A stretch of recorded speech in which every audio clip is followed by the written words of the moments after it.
Good morning, students. Today we are going to study a poem.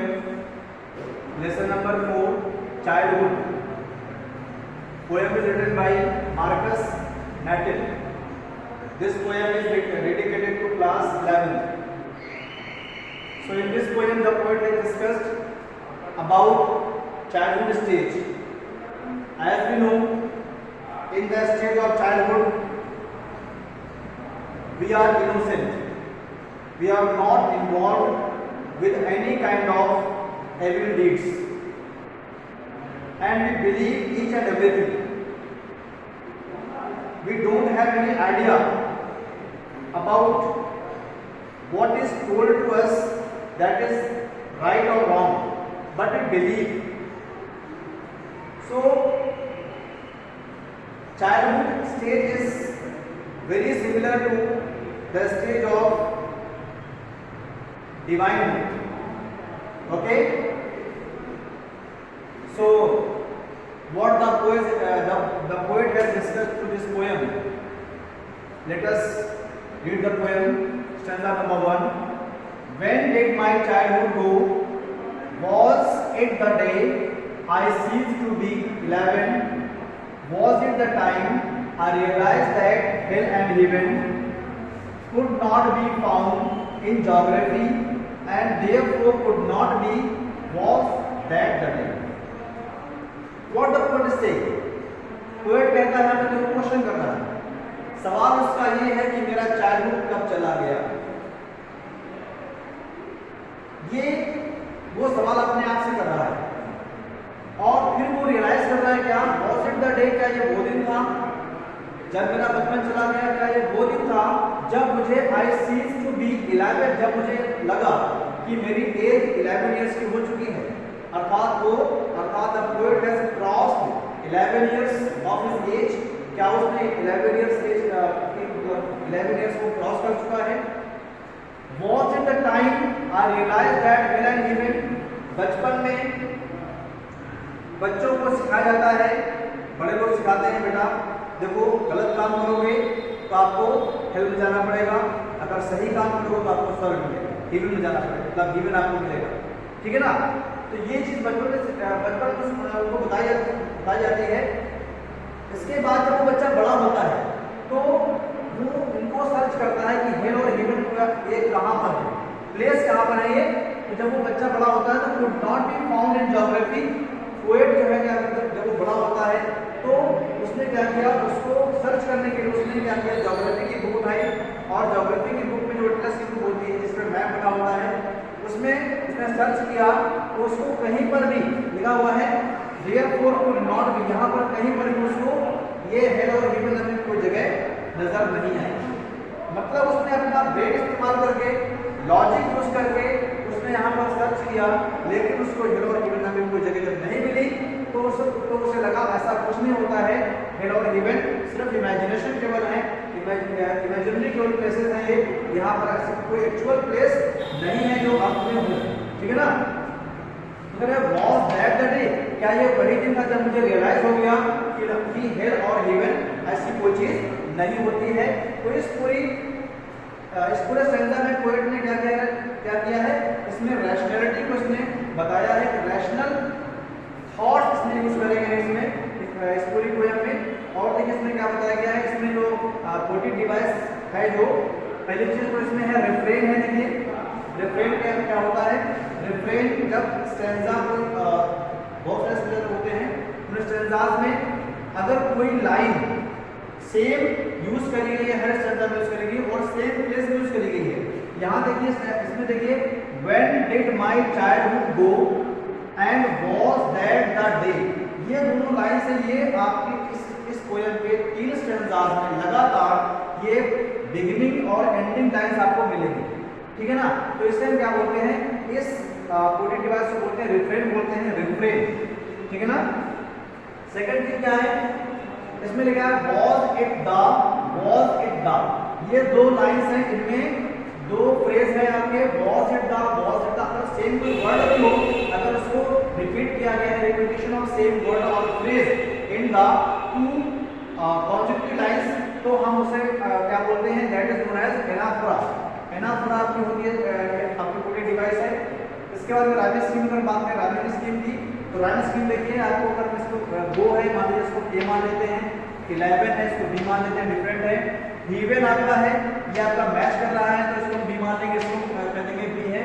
Geography आपका different है तो इसको सी मान लेंगे।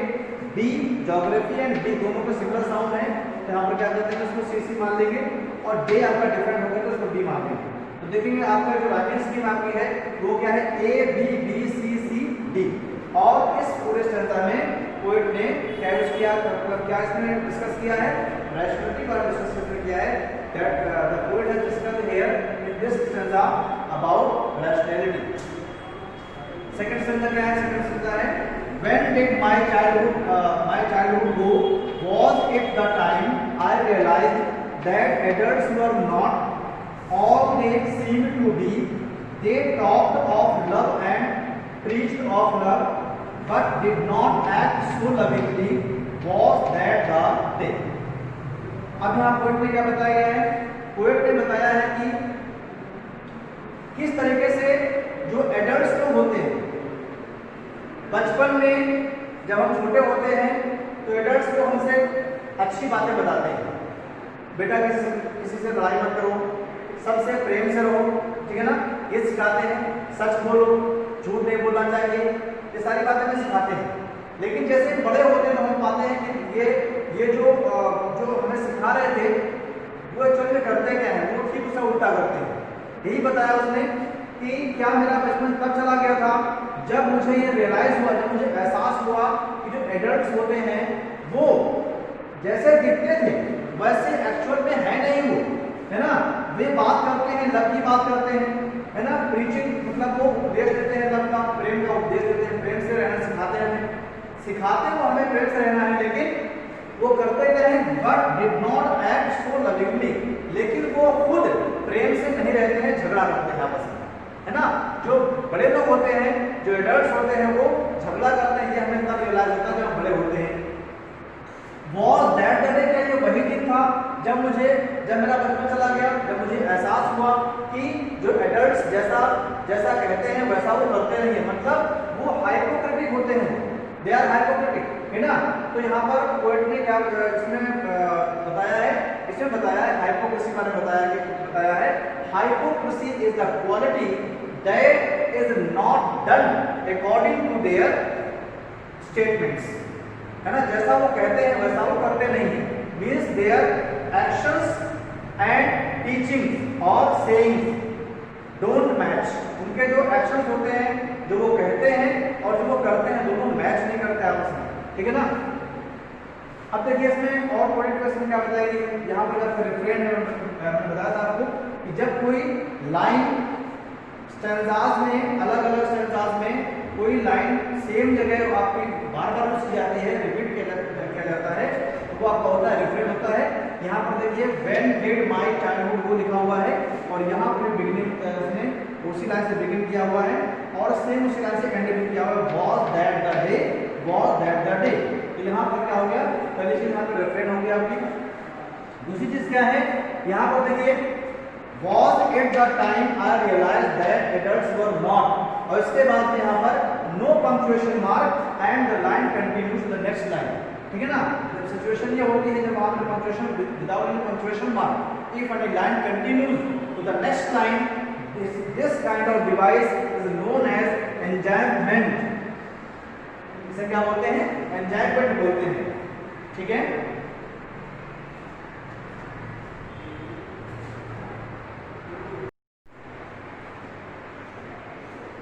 सो अगला स्टेंजा क्या है, stanza number 3, when did my childhood go, was it when I found my mind was really mine to use whichever way I choose, producing thoughts that were not those of other people but my own and mine alone, was that the day। अब यहाँ पर poet ने क्या बताया है, poet has discussed here about individuality, when man becomes individual, and he becomes individual only when he starts using his own mind. He is not forwarded, he is not moved by others. ठीक है ना? जब वो किसी के directions के हिसाब से चलता है, जब वो अपना इस्तेमाल करता है दिमाग, तब वो क्या हो जाता है, तब वो इंसान व्यक्तिगत हो जाता है, मतलब वो इंडिविजुअल हो जाता है। ठीक है ना? तो वही बताया गया इसमें कि व्हेन डिड माय चाइल्डहुड गो, मेरा बचपन कब चला गया, क्या कब चला गया, वॉज इट व्हेन, क्या ये तब चला गया, I found my mind was really mind, जब मैंने पाया कि जो मेरा माइंड है वो रियली मेरा ही माइंड है, अर्थात मैं अपने माइंड को खुद इस्तेमाल करता हूँ, मैं किसी के कहने पर नहीं चलता। ठीक है ना? To use whichever way I choose, मैं अपने माइंड को उस तरीके से यूज करता हूँ जिस तरीके से मैं चूज करता हूँ, मतलब मैं किसी कहने पर कोई काम नहीं करता हूँ, जिस तरीके से मतलब मैं सोचता हूँ, जैसा मैं सोच पाता हूँ, जिस तरीके से मैं अपने माइंड का इस्तेमाल करता हूँ, मैं वैसा ही करता हूँ। ठीक है ना? Producing thoughts that were not those of other people, जो मेरे दिमाग में थॉट्स आते हैं जो दूसरों के नहीं हैं, जो थॉट्स मेरे खुद के अपने हैं, मैं उन्हीं के सहारे में काम करता हूँ। But my own and mind alone, वो थॉट्स किसी और के नहीं, सिर्फ वो थॉट्स मेरे होते हैं, जैसा मन में आता है मैं वैसा करता हूँ, जो मैं सोच पाता हूँ, जिस तरीके से मैं मतलब मैं अपने दिमाग से अपने थॉट्स को क्रिएट कर पाता हूँ, जिस तरीके से मुझे जो काम मुझे उचित लगता है मैं उसी को करता हूँ, मैं किसी के कहने पर कोई काम नहीं करता हूँ। और ये माइंड जो है मेरा खुद का अपना माइंड है ना, मतलब ये जो मेरे विचार है वो खुद मेरे अपने विचार है, किसी और के विचार वो नहीं है। वॉज दैट द डे, क्या ये वही दिन था जब मेरे दिमाग में ऐसी थिंकिंग आने लगी थी, जब मेरे दिमाग में ऐसे थॉट्स आने लगे थे कि मैं खुद कोई निर्णय ले सकूं, मैं किसी के कहने पर कोई निर्णय नहीं लेता था। फिर जब मैं बड़ा हो गया, जब मेरा दिमाग काम करने लगा, तो मैं मतलब इस स्टेज में आकर के इंसान के पास सोचने समझने की क्षमता आ जाती है। ठीक है ना? तो वही बताया गया है कि man becomes individual at some certain age when he grows up, जब वो बड़ा होता है तो वो सोचना समझना शुरू कर देता है।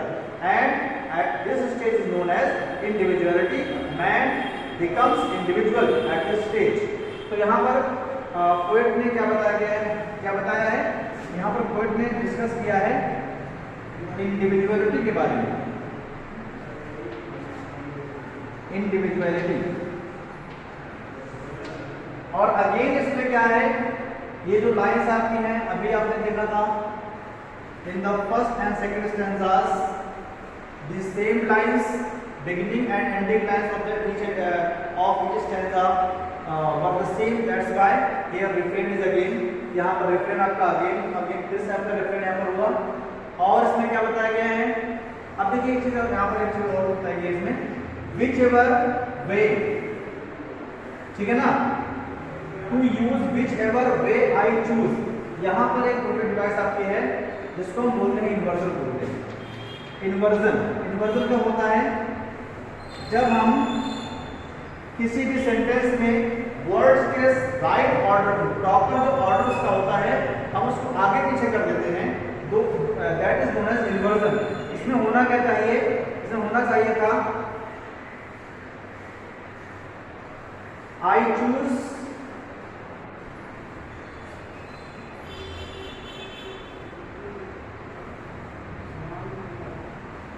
To use the way whichever I choose, ये होना चाहिए था to use way whichever I choose, ये आपका सही ऑर्डर था। लेकिन इसमें पोएट ने क्या इसको मतलब इसको इन्वर्जन यहाँ पे यूज किया, मतलब इसको आगे पीछे कर दिया है, पोएट ने इसका ऑर्डर चेंज कर दिया है। तो और जब when any change occurs with the order of words, है ना, in a sentence, in a phrase, in a clause, तो वो आपका होता है इन्वर्जन होता है। यहाँ पर पोएट ने क्या यूज किया है, यहाँ पर पोएट ने इन्वर्जन यूज किया है। चलिए this is last stanza number 4, लिखा है इसमें, where did my childhood go, it went to some forgotten place, that's the hidden in an infant's face, that's all I know। अब यहाँ थोड़ा डिफरेंट इसने क्वेश्चन किया हुआ है। अभी तक वो क्वेश्चन कर रहा था कि कब मेरा बचपन चला गया, व्हेन, टाइम पूछ रहा था वो कि किस वक्त, किस समय मेरा बचपन चला गया। यहाँ पर पूछ रहा है, यहाँ पर the poet is asking about the place, where शुरू कर रहा है question, question starts from where. तो कह रहा है कि मेरा बचपन कहाँ चला गया। अब वो तलाश कर रहा है मेरा बचपन चला कहाँ गया। It went to some popular place, क्या वो ऐसी जगह चला गया जो पॉपुलर प्लेस है, मतलब जो जगह भुला दी गई है। क्या मेरा बचपन वहां चला गया है जिस जगह को मैं भूल चुका हूं, क्या वहां चला गया है। That's hidden in an infant space, infant means क्या होता है, चाइल्ड। क्या ये बचपन का जो बचपन की स्टेज है, जो बचपन है, क्या मेरा वहां पे चला गया है, जो मतलब हिडन हो गया है एक छोटे बच्चे के फेस के अंदर, है ना। छोटे बच्चे के फेस में अगर आप देखेंगे, कोई बच्चा, छोटा बच्चा है ना, यंग वन है कोई, तो उसके अगर फेस को देखेंगे तो फेस में आपको अपना बचपन नजर आएगा। मतलब जब बच्चे पर नजर डालेंगे तो आपको उसकी आज़ादी, उसकी इनोसेंस, है ना, ये सारी चीज़ें उसके अंदर आपको नजर आएंगी और आपको अपना बचपन आपको याद आएगा। तो वही कह रहा है, क्या मेरा बचपन एक छोटे बच्चे के फेस में चला गया है, क्या वहां पर छुपा हुआ है, उसके चेहरे में छुपा हुआ मेरा बचपन। दैट्स ऑल आई नो, यही सारी कुछ चीजें मैं जानता हूँ, है ना, कि शायद मेरा बचपन अब एक छोटे बच्चे के फेस में छुपा हुआ है। ठीक है ना। तो यहां पर देखिए,